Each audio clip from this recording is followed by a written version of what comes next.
Good afternoon, everybody. Thank you for inviting me here, Andreas. My name is Onno de Vreede. I have a background in biochemistry and biotechnology, university background.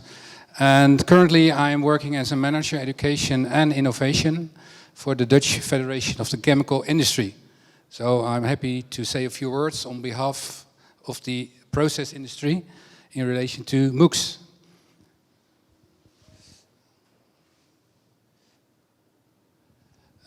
First of all, very shortly, a quick overview, some sketching of the chemical industry in the Netherlands.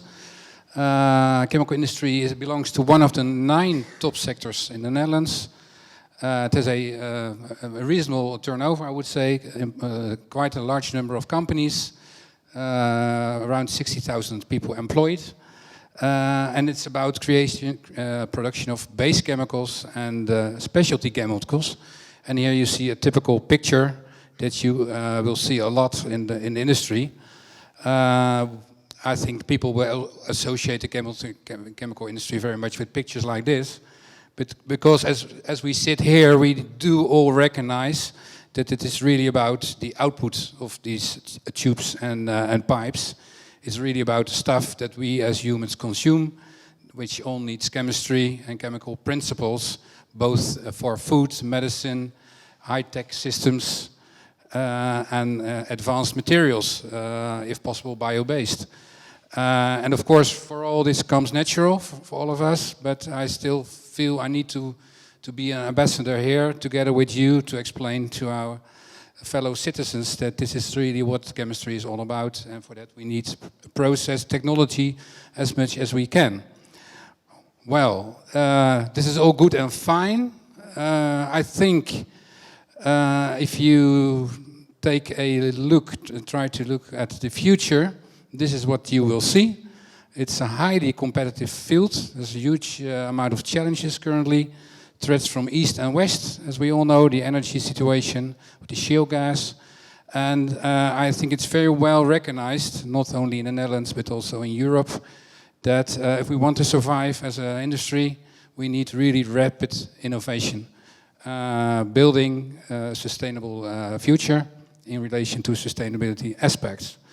By the way, I'm also part of this R4R family that organized this event today, which is working on sustainability issues.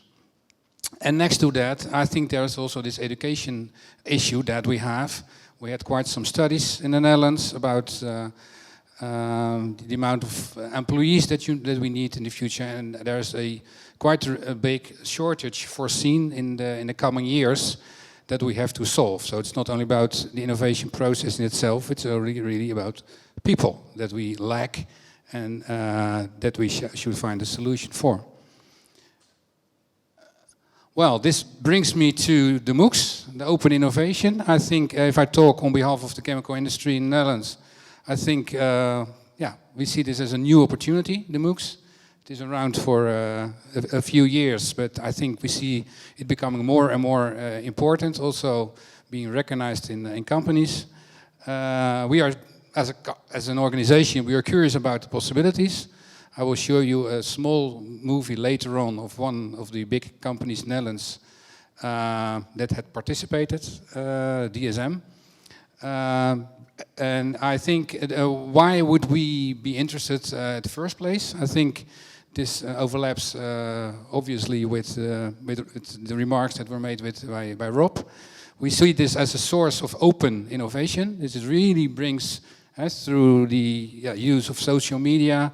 We see this as an opportunity to do different things, to also use the world as a playing ground, invite other students, people, countries to join the innovation process. I still feel personally, that, for instance, the example of Lego that I heard about some years ago, where they really created, it was, I think, MOOCs avant la lettre, but it really shows the possibilities of a digital exchange of knowledge, where they invited the customers, their own customer, to participate in their product development activities. So they asked people in the world what sort of objects they would like to see being developed by Lego.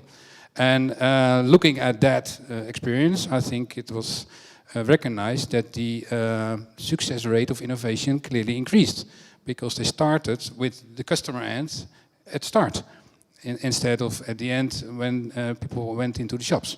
So this is, in a way, I think, already a good experience, which demonstrates that open innovation does work, or can work. Well, next to that, from the perspective of the companies, of course, long life learning, I think you mentioned that also, Rob, is clearly an issue. Keep people interested in and updated in their work. Improved activity of the industry in itself. We still need people to come into this industry more than is currently the case. And we can also see it as a scouting tool for new talent. We can see it as a ways to also fuel the human resource activities. And yeah, it's also fun. It is also a way to bring the industry into the classroom. This is, of course, what we often see. I've worked for the chemical industry myself for 25 years. And it's very clear. If you come from academia into a company, it really takes some time before you really grasp what's going on there, because it's a different world. It is a different ball game. And if you can start that learning process earlier, that will clearly help to shorten the adaptation period. We will be looking at a MOOC that started last week, actually, at the Technical University of Delft in cooperation with DSM. It's the bio version of the MOOC. My name is Henk Noorman. We are here at the site of DSM in Delft, the Netherlands. I'm working here as a bioprocess designer and bioprocess developer. In this week we will put you in the position of a bioprocess designer. Imagine you are working in a company like this, and you get the assignment to build a new factory, for example, for the molecule 1,3-propanediol. And your task will be to put on a similar factory as this. How are you going to do that? Of course, you will be working with what we have learned to you last week on stoichiometry, on the process reaction. But for design of a new factory, you need more. Of course, the microorganism is the core of a bioprocess. The microbe converts the renewable feedstock into the product that you want to have. But the microbe is present in a large bioreactor, like this. And in the large bioreactor, the environment of the organism is very important. And that is very much determined by the conditions that you set for the microorganism. So we will deal with that and try to teach you, to explain to you what is important in this kind of installations. And at the end of the week, you will be a good process designer. I'm sure about that.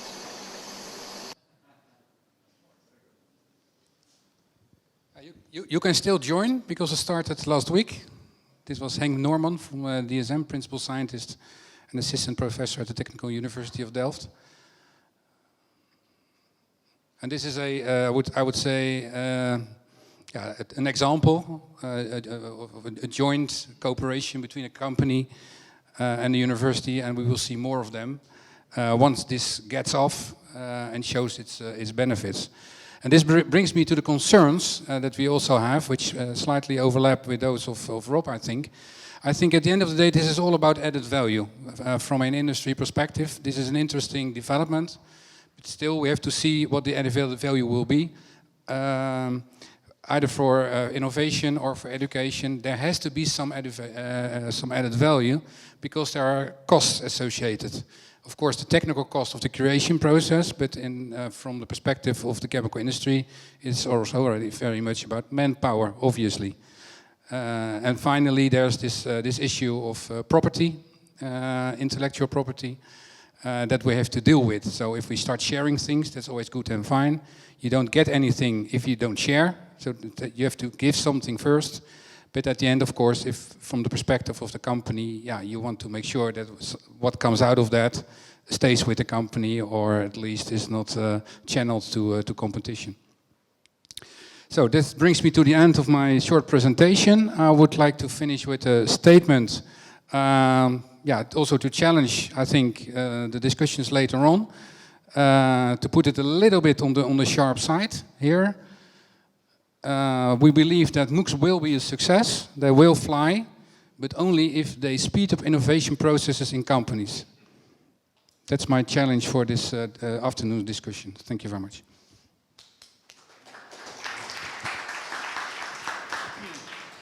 Thank you, Onno. I think we don't have the discussion right now. We will have the discussion after the next presentation, but only if there are is there a need of explanatory questions?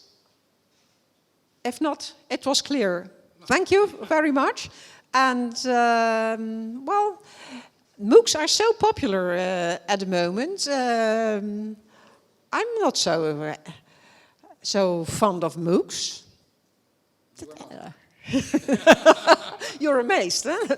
No, I think it's great. But coming back to your LEGO presentation, that was more or less what I was talking about when I was talking about open educational resources. Because a resource, you make your course depending on the target audience, what may be in a company, which may be in a university or institute for professional education, using different building blocks coming from different sources.